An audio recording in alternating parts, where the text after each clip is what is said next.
भारत और पाकिस्तान को नहीं ट्रंप कले बड़ घोषणा।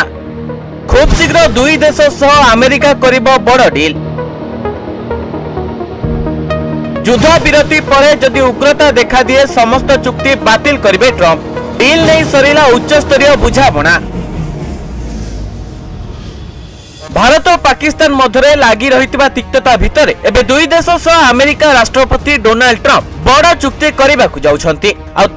भारत और पाकिस्तान सह वाणिज्यिक डील जो उच्च स्तरीय बुझामणा मध्य सरी सारी जहां नहीं अमेरिका राष्ट्रपति कहते जे पाकिस्तानी अधिकारी माने आगामी सप्ताह रे अमेरिका आसुछंती वाणिज्यिक आलोचना पई। केवल एतिक नुहे एहा सह से कहते जे अमेरिका भारत सहित एक वाणिज्यिक चुक्ति बहुत शीघ्र करने जाउची जहां पे ट्रंप जोर दे कहते जे पुणी जदि भारत और पाकिस्तान मध्य युद्ध परिस्थिति सृष्टि हुए तेबे अमेरिका कौनसी देश सहित वाणिज्यिक चुक्ति रे आग्रही हेब नहीं।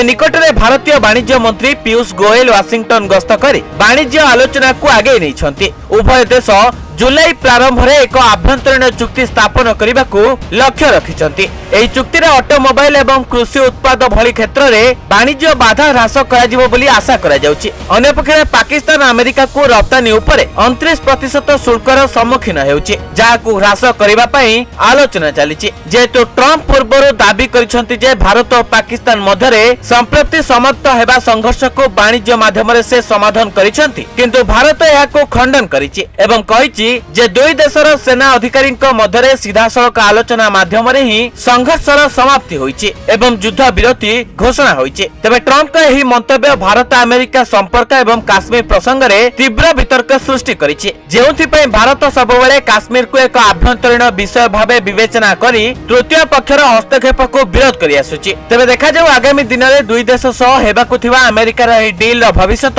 कोन हेउछि। Report news 95 Odia. देश विदेश कोण अनुकोण टेक्निक खबर देखंतु आम सह यूट्यूब फेसबुक और इंस्टाग्राम रे आमको देखंतु लाइक शेयर और सब्सक्राइब करने को आद्यम भूलंतुनी।